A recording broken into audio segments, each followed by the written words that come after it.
ప్రతిపక్ష నాయకుడితో పాటు మంత్రి గారు కూడా మనకి లైవ్ లో అందుబాటులో ఉన్నారు. నమస్తే జానకిరామ్ గారు. చెప్పమ్మా దీప్తి. సార్ మీతో మాట్లాడడానికి మంత్రి కోటేశ్వరరావు లైన్ లో ఉన్నారు, మాట్లాడండి. హలో దీప్తి. ఈ మంత్రికి ఈయన ఫ్రెండ్స్ కి తాగే అలవాటు ఉందని ప్రజలకు కూడా తాగే అలవాటు ఉంటుందా? అసలు సిగ్గుందండి మంత్రి గారికి? గుండె తరుక్కుపోతుందండి. దీప్తి, ఆ మంత్రి గారిని గుండె మీద చేసుకుని చెప్పాలండి. అధికారంలోకి రాగానే మద్యం కంట్రోల్ చేస్తా ఉన్నారు కదా, ఇప్పుడు ఏం చేస్తున్నారు? వీధికో షాప్ ఓపెన్ చేస్తారండి. ఏమండి, మా ప్రభుత్వం పుట్టాకే మద్యం పుట్టిందా? అంతకుముందు ప్రభుత్వ హయాంలో మందు షాపులు లేవా? బెల్ట్ షాపులు లేవా? మేం ప్రజల ఆరోగ్యం పట్ల నిబద్ధతతో ఉన్నాం కాబట్టి మా ప్రభుత్వం రాగానే సారాన్ని నిషేధించి కేవలం వైన్ షాపులకే లైసెన్సులు ఇచ్చాం. కరెక్టే. ఇంటికో ఉద్యోగం బదులు ఇంటికో బ్రాంతి షాప్ పెట్టుకొని పర్మిషన్ ఇచ్చారు. ఏం మాట్లాడుతున్నారండి మీరు? ఏమైనా అర్థం ఉండి మాట్లాడుతున్నారా? అంటే కళ్ళ ముందు కనిపిస్తే 2 పెగ్గులు తాగేవాడు కూడా ఫుల్ బాటిల్ తాగేస్తాడా? ఎందుకు తాగరు? డెఫినెట్ గా తాగుతారండి. ఆ మాటకు వస్తే నేను మన కళ్ళ ముందు ఇంట్లో 50 కిలోల బియ్యం ఉన్నాయి. మనం రోజు 1 కిలో బియ్యం అన్నం వండుకు తింటామా? కళ్ళ ముందు ఉన్నాయి కదా అని చెప్పి 50 కిలోలు ఒకసారి వండుకు తినేస్తామా? కళ్ళ ముందు పెళ్ళం ఉంది. సంసారపక్షంగా ఏ రాత్రి పూట గుట్టుగా కాపురం చేస్తాం. కళ్ళ ముందు కత్తులు ఆయన పొడి చేసుకుంటామా? కళ్ళ ముందు బార్బర్ షాప్ ఉందని అదే పనిగా గడ్డాలు తీసేసుకుంటామా? హలో హలో, ప్రజల్లో పద్ధతి క్రమశిక్షణ ఉండాలి గాని కళ్ళ ముందు కనిపిస్తే నాశనం అయిపోతారా? అదే హలో హలో, ఏంటా చివరి మొక్కలు వినపట్టలేదు? జానకిరామ్ గారు. వినపట్టలేదమ్మా, నాకు వినపట్టలేదమ్మా. జానకిరామ్ గారు, మాకు మీ మాటలు వినిపిస్తున్నాయి. ఇంపార్టెంట్ పాయింట్ వచ్చేసరికి కనెక్షన్ డిస్కనెక్ట్ అవుతుందమ్మా. వినిపిస్తోంది జానకిరామ్ గారు, మాట్లాడండి. హలో హలో, కట్ అయిపోయిందమ్మా, ఇక్కడ కట్ అయిపోయింది. ఏం దీప్తి, ప్రతిపక్ష నాయకుడు పారిపోయాడా?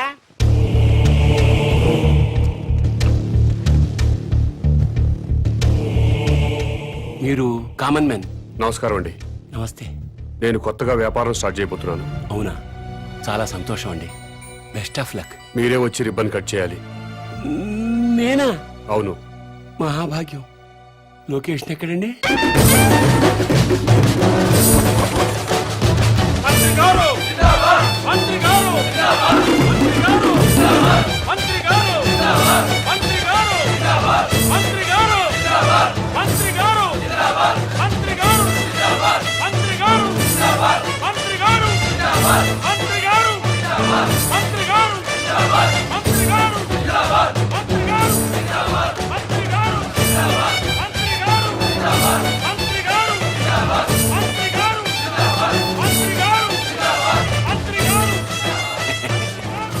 ముహూర్తం టైం అయిపోతుంది. ముందుగా నేమ్ బోర్డు ప్రారంభోత్సవం చేయండి. ఈ కామన్ మ్యాన్ గారు చేపట్టిన వ్యాపారం నా చేతుల మీదుగా ప్రారంభమవుతున్నందుకు ఆనందపడుతూ గర్వపడుతూ తన్మయత్వం చెందుతూ లాగుతున్నాను. చప్పట్లు కొట్టండి, కొట్టండి.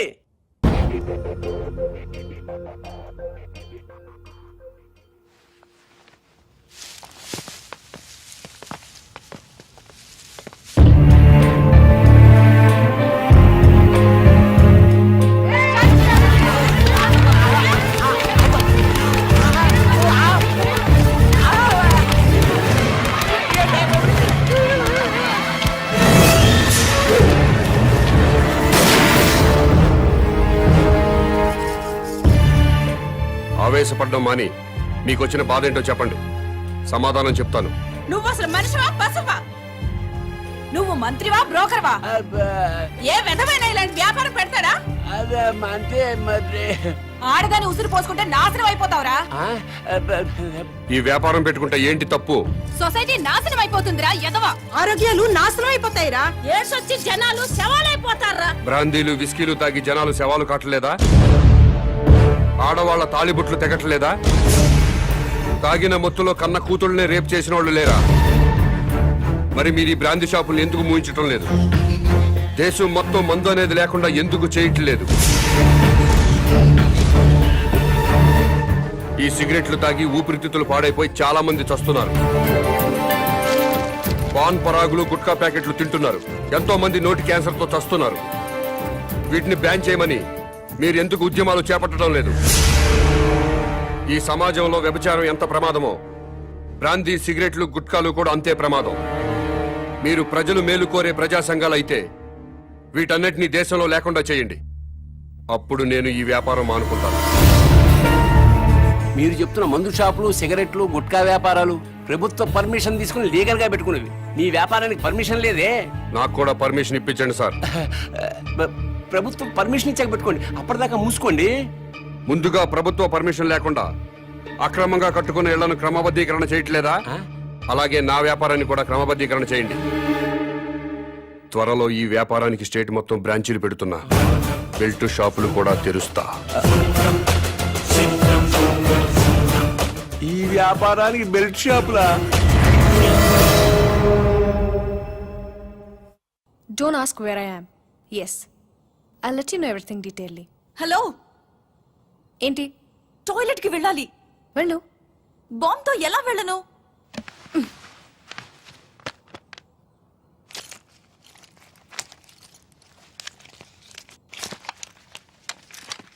జాగ్రత్త. Be careful. Yeah. బాంబ్.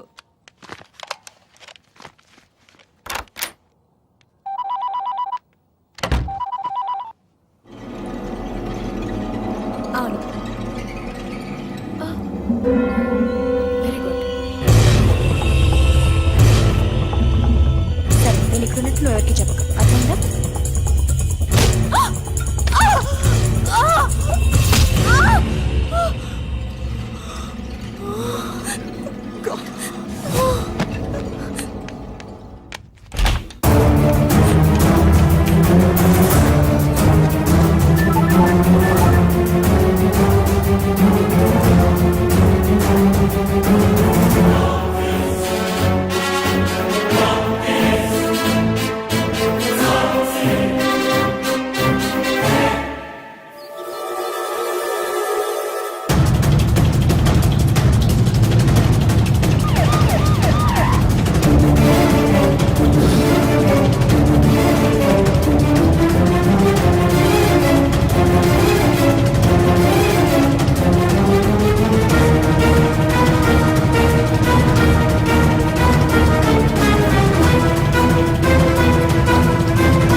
నీ కోసం వెతకడానికి పోలీసుల్ని పంపించొద్దని మీ నాన్నకి చెప్పు. డాడీ ప్లీజ్ నా కోసం పోలీసుల్ని పంపించొద్దు. ప్లీజ్ పంపించొద్దు.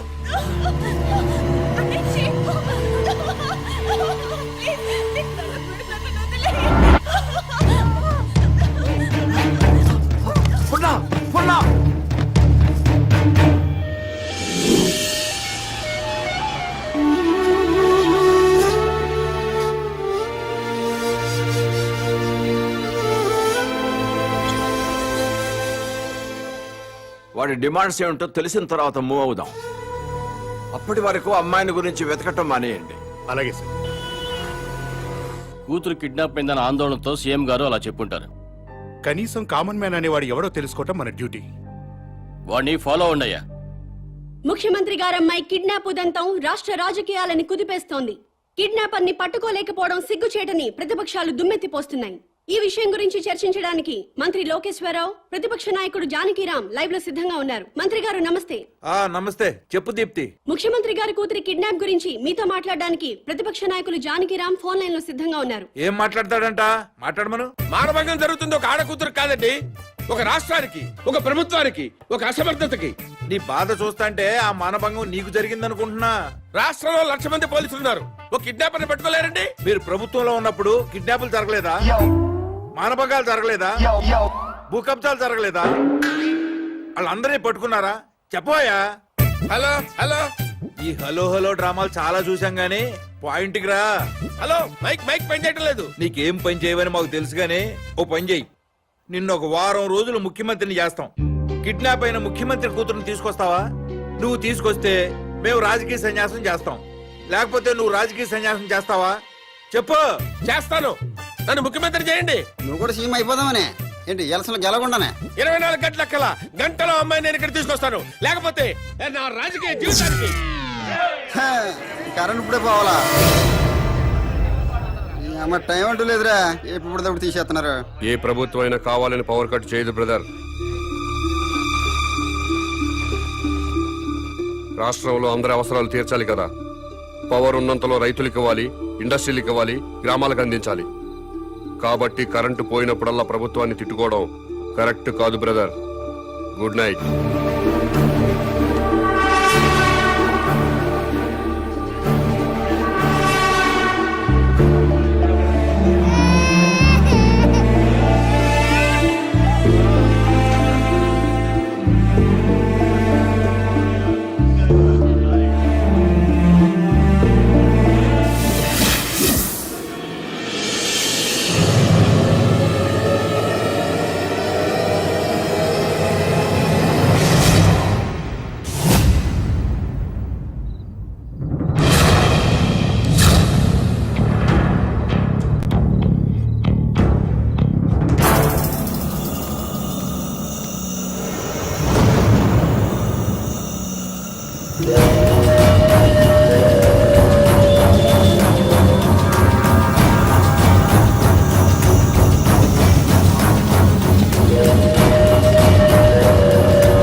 మొత్తం పవర్ కట్ చేశారు కదా?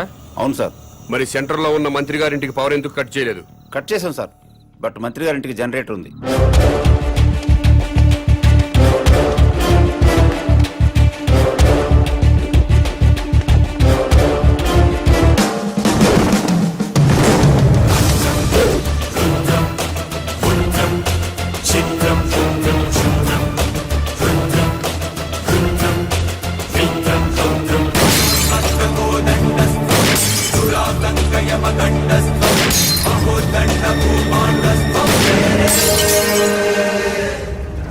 ఏమైందయ్యా?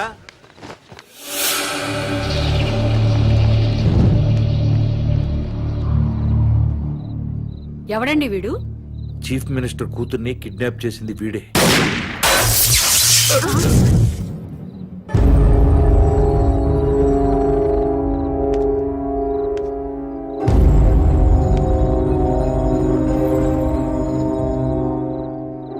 ఈ ఏరియాలో ఉన్న ప్రజలందరి ఇళ్లలో కరెంటు పోయింది. మంత్రివి, మీ ఇంట్లో మాత్రం కరెంటు ఉండటంలో అర్థం ఏంటి? ఈ 2 గంటల్లో ప్రజలు కరెంటు లేక అవస్థలు పడుతున్నప్పుడు మంత్రివి, మీ ఇంట్లో మాత్రం పవర్ కట్ లేకుండా ఎంజాయ్ చేయడం న్యాయమేనా? మా ఇంటికి అక్రమ కనెక్షన్ ఇవ్వలేదు, జనరేటర్ అధికారులే పెట్టారు. మంత్రివి, మీ ఇంట్లో జనరేటర్ పెట్టినప్పుడు నిన్ను ఎమ్మెల్యేగా గెలిపించిన ప్రజల ఇళ్లలో ఎందుకు జనరేటర్స్ పెట్టలేదు? ఏ, మీరు ప్రజల కంటే గొప్పవాళ్ళ? మీరు ఎప్పుడు పడితే అప్పుడు కరెంటు కట్ చేసినా ప్రజలు ప్రభుత్వానికి సహకరిస్తున్నారు. కరెంటు పోయి మళ్లీ వచ్చేదాకా చెమటలు కక్కుకుంటూ అవస్థలు పడుతున్నారు. మరి మీరెందుకు కరెంటు పోయినప్పుడు ప్రజల్లాగా అవస్థలు పట్టలేదు? ప్రజలకి పవర్ కట్ చేస్తూ మీ నాయకులు మాత్రం జనరేటర్స్ తో, ఏసీలు, ఫ్రిడ్జ్లతో ఎంజాయ్ చేయడం తప్పా కాదా? ఎస్, తప్పే.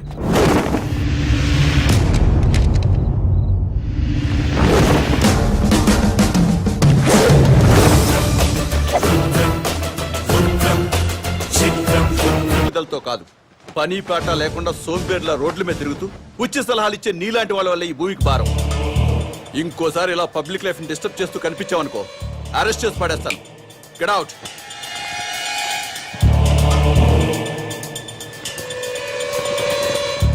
నా మాట విన్నారా? మేరా భారత్ మహాన్. వినలేదా? మేరా బాల్ కి బరాబర్.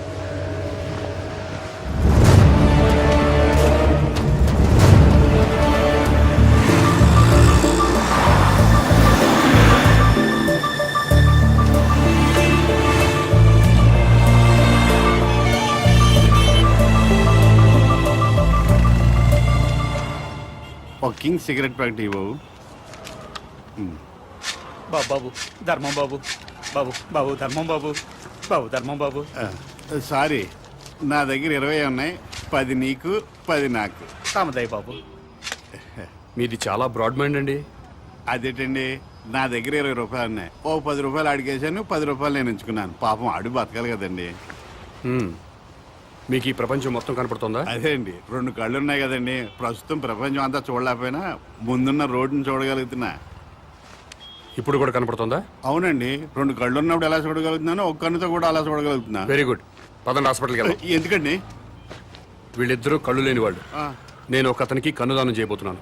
మీరు నాకంటే బ్రాడ్ మైండ్ లా ఉన్నారు. ఇంకొక అతనికి మీరు కన్నుదానం చేయండి.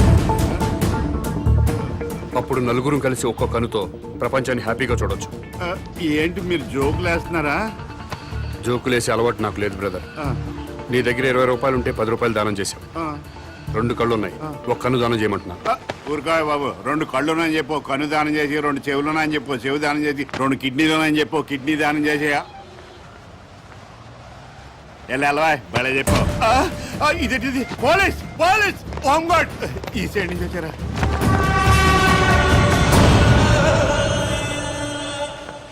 ఏమైంది? మీరు ఈ ప్రపంచాన్ని చూడగలుగుతున్నారా? 2 కళ్ళు ఉన్నాయి కదా, ఎందుకు చూడలేను? ఇప్పుడు చూడగలుగుతున్నారా? ఒక కన్ను మూసిన రెండో కన్ను ఉంది కదా, అంటే కనిపిస్తుంది. ఒక్క కన్నుతో కూడా మొత్తం ప్రపంచాన్ని చూడగలుగుతున్నారు. మొత్తం కనబడుతున్నాయా? అయితే మీ కన్నోటి ఇతనికి దానం చేసేయండి, మీ కానిస్టేబుల్ కన్నోటి అతనికి దానం చేయండి. నీకేమన్నా మెంట్లా? ఆ ప్రశ్న ఎక్కడేయండి, ఇతనికి మెంటలా అని. భారతీయుడిగా అది నీ బాధ్యత. ఈయనెవరండి బాబు, నాకు అపరిచితులా తగిలేడు. ఎవడికో ఇల్లు లేదని నాకు 2 ఇల్లుంటే ఒక ఇల్లు ఇచ్చేస్తానా?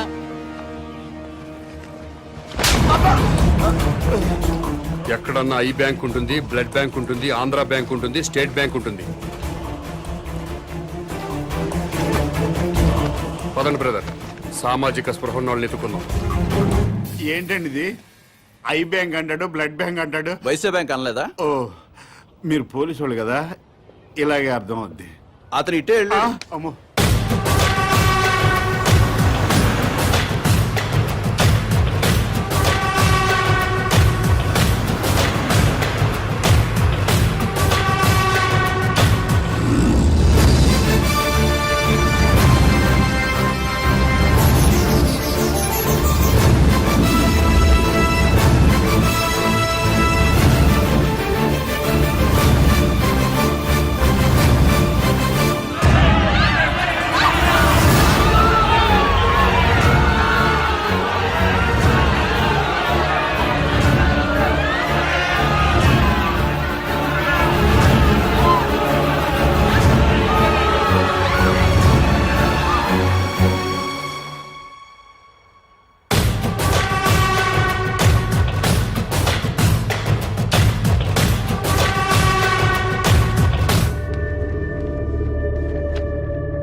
నమస్కారం అండి. నమస్కారం అండి. మీరు దేవుణ్ణి నమ్ముతారు కదండి? నమ్ముతానండి. స్వర్గం ఉంది కదండి? ఉందండి. మంచి వాళ్ళందరూ స్వర్గానికి వెళ్తారండి. నరకం? నరకము ఉందండి. పాపాత్ములందరూ నరకానికే పోతారండి. ఈ కవర్లన్నీ స్వర్గానికి రిజిస్టర్ పోస్ట్ చేయండి. ఆ?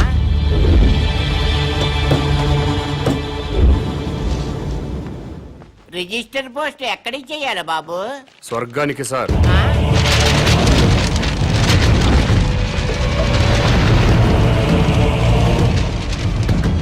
స్వర్గానికి పంపించాల్సిన లిస్టు ఇదే సార్. చదువుతాను వినండి. ఫస్ట్ శ్రీ ఎన్టీ రామారావు గారు,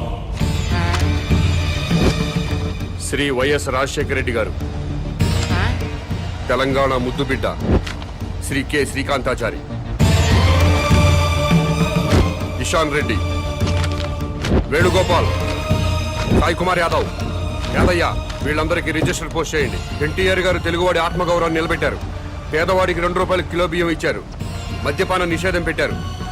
మీ అవసరం ఇంకా తెలుగు ప్రజలకు ఉంది సార్. కిందకొచ్చి కొన్నాళ్ళ పాటు ఉండండి చెప్పాను. దాంట్లో అదే రాశారు. అలాగే వైఎస్ఆర్ గారు జలయజ్ఞం చేపట్టారు. రైతుల రుణాలన్నీ మాఫీ చేశారు. పేదలకు ఫ్రీ కరెంట్ ఇచ్చారు. ఇలాంటివి ఎన్నో మంచి పనులు చేసి అప్పుడే పైకి వెళ్ళిపోతే ఎలా సార్? ఎన్టీఆర్ గారితో పాటు మీరు కూడా రండి సార్ అని రాశాను. అలాగే తెలంగాణ ముద్దు బిడ్డలు తెలంగాణ కోసం ఆత్మాహుతి చేసుకుని స్వర్గానికి వెళ్లారు.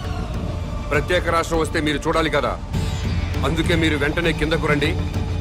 మీ అమ్మా నాన్నలు కూడా ఆనందపడతారని రాశాను. ఏమయ్యా నీకేమైనా మెంటలా? అదేంటి సార్ అలా అనేశారు? లేకపోతే స్వర్గానికి రిజిస్టర్ పోస్ట్ ఏంటయ్యా? బుద్ధి లేకపోతే సరే. స్వర్గం లేదా? ఉంటే ఏంటి? ఉంటే రిజిస్టర్ పోస్ట్ చేయడానికి మీకు వచ్చిన ఇబ్బంది ఏంటి? ఇబ్బంది అంటే ఇబ్బంది, స్వర్గం ఉంటుంటే ఇబ్బంది కదా మరి, అందుకని గొడవ జరుగుతుంది సార్. అబద్ధం చెప్పారా? స్వర్గం లేనప్పుడు దేవుడు కూడా లేనట్టే కదా. తీసేయండి ఆ దేవుడు ఫోటోలు, తీసేయండి ఈ బొట్టు తుడిచేయండి, మెడలో దండలు కూడా తీసేయండి, ఈ ఉంగరాలు కూడా తీసేయండి. ఓ నాయన, ఇవన్నీ తీసేస్తారా? దేవుడు ఉన్నాడు కదా. దేవుడు ఉంటే స్వర్గం ఉన్నట్టే కదా. అవును, స్వర్గం ఉన్నట్టే కదా. అయితే పోస్ట్ చేయండి. ఎస్ఐ గారు,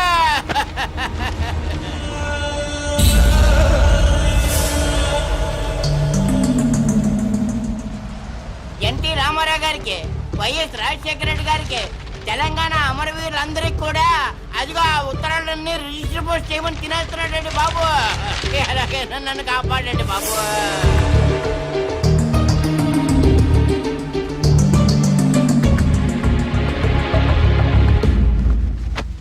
ఏమ్మా అన్నావా? ఎస్, స్వర్గానికి పోస్ట్ చేయమని చెప్పాను. స్వర్గానిక? ఎవరెవరికి? ఎన్టీ రామారావు గారికి, వైఎస్ రాజశేఖర రెడ్డి గారికి, మన తెలంగాణ అమరవీరులు. ఏంట్రా? మీ పేరేంటి? Common man. నేను అడిగింది మీ పేరు. Common man. గర్భవతిని బెదిరించి అబార్షన్ చేయించుకోమన్నారా? ఎస్. స్వర్గంలో ఉన్న ఎన్టీ రామారావు గారికి, వైఎస్ రాజశేఖర రెడ్డి గారికి రిజిస్టర్ పోస్ట్ చేయమన్నారా? ఎస్. ఇక్కడిని మెంటల్ హాస్పిటల్లో జాయిన్ చేసి ట్రీట్మెంట్ ఇప్పించవలసిందిగా ఆదేశిస్తున్నాను.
హలో, ఎస్ఐ గారా?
సో ఇంటర్వ్యూ స్టార్ట్ చేద్దామా? ఓకే. ఈ రాష్ట్రానికి మీ నాన్నగారు ముఖ్యమంత్రి, మీరు పాలిటిక్స్ లో పిహెచ్డి చేస్తున్నారు. మీకు కూడా రాజకీయాల్లోకి రావాలని ఆసక్తిగా ఉందా? నో వే, నాకు పాలిటిక్స్ లో 1% కూడా ఇంట్రెస్ట్ లేదు. లేనప్పుడు ఎంబీబీఎస్ ఇంజనీరింగ్ చదవకుండా పాలిటిక్స్ ఎందుకు చదువుతున్నారు? దేశంలో డజన్ల కొద్దీ చీఫ్ మినిస్టర్లున్నారు.